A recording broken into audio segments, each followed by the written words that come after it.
میں نے تو اس موضوع پر بہت گفتگویں کی ہیں اور پہلے اجمالی جوابات برسوں دیے ہیں، پھر جب یہ اندازہ ہوا کہ لوگ اس پورے استدلال یا ریزننگ کو نہیں سمجھ پا رہے تو اب جو اعتراضات کی سیریز ہے اس میں کئی نشستوں میں اس پر گفتگو کی ہے۔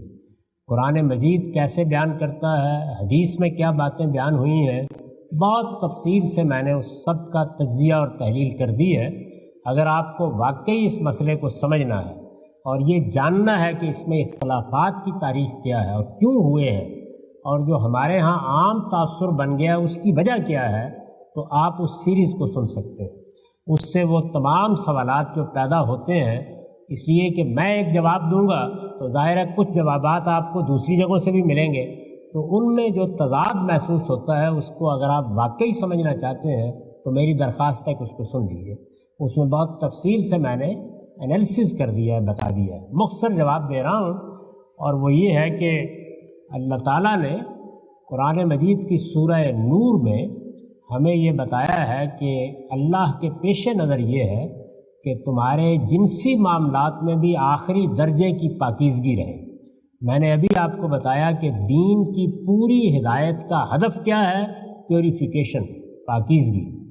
تو اس معاملے میں بھی ہمارا دین پاکیزگی کا تقاضا کرتا ہے۔ اس پاکیزگی کو سوسائٹی میں قائم رکھنے کے لیے کچھ ہدایات کی ہیں، اور وہ مردوں کو بھی کی ہیں، عورتوں کو بھی کی ہیں۔ میں اس کو پردے کا نام نہیں دیتا، اس لیے کہ یہ لفظ قرآن نے استعمال نہیں کیا، یہ لفظ خدا کے پیغمبر نے بھی کبھی استعمال نہیں کیا۔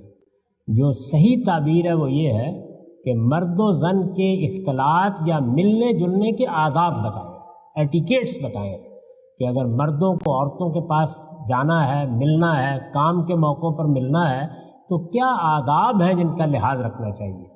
تو اس میں دو باتیں تو وہ ہے کہ جو مرد عورت دونوں کو کہیں، یعنی ایک یہ کہ دونوں اپنی نگاہوں میں پستی پیدا کریں، حیا پیدا کریں۔ نگاہوں کی پستی کا مطلب یہ نہیں ہوتا کہ آپ نگاہیں نیچی کریں اور ٹھوکر کھا کے گر جائیں۔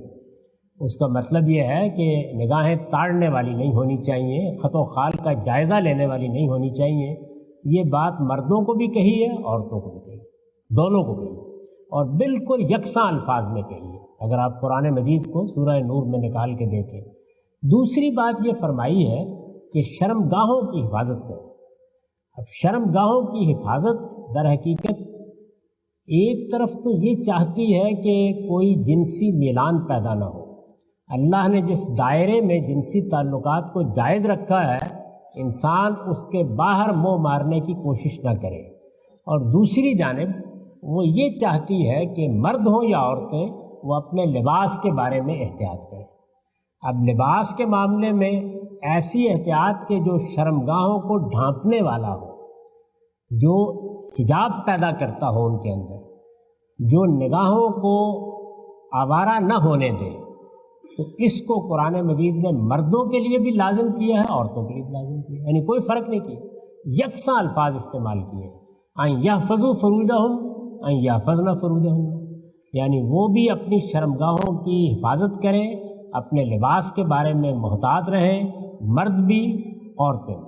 اور تیسری بات ہے جو اصل میں صرف عورتوں کو کہی ہے، اور وہ یہ ہے کہ وہ چونکہ اس کی شائق ہوتی ہیں کہ وہ آرائش کریں، زیب و زینت کریں، تقریبات میں بھی، عام حالات میں بھی، تو اگر انہوں نے کوئی غیر معمولی زیب و زینت کیا ہوا ہے تو اس کی نمائش نہ کریں۔ یعنی یہ تین باتیں ہیں جو قرآن مجید میں بہت اجمال سے میں عرض کر رہا ہوں کیونکہ اس کا وقت نہیں ہے کہ تفصیل کی جائے، یہ فرمائی ہے۔ ان کو آپ چاہیں تو پردے کا نام دے لیں، چاہیں تو حجاب کا نام دے لیں۔ میں نے جو اپنی کتاب میزان میں ان کے لیے عنوان قائم کیا وہ وہی ہے کہ عورتوں اور مردوں کے ملنے جلنے کے آداب، ان ایٹیکیٹس کا خیال رکھنا چاہیے۔ اس میں جو لباس کے بارے میں ہدایات ہیں ان پر میں نے بڑی تفصیلی گفتگو کی ہے کہ وہ کیسے آہستہ آہستہ انسان کو اوپر لے جاتی ہیں۔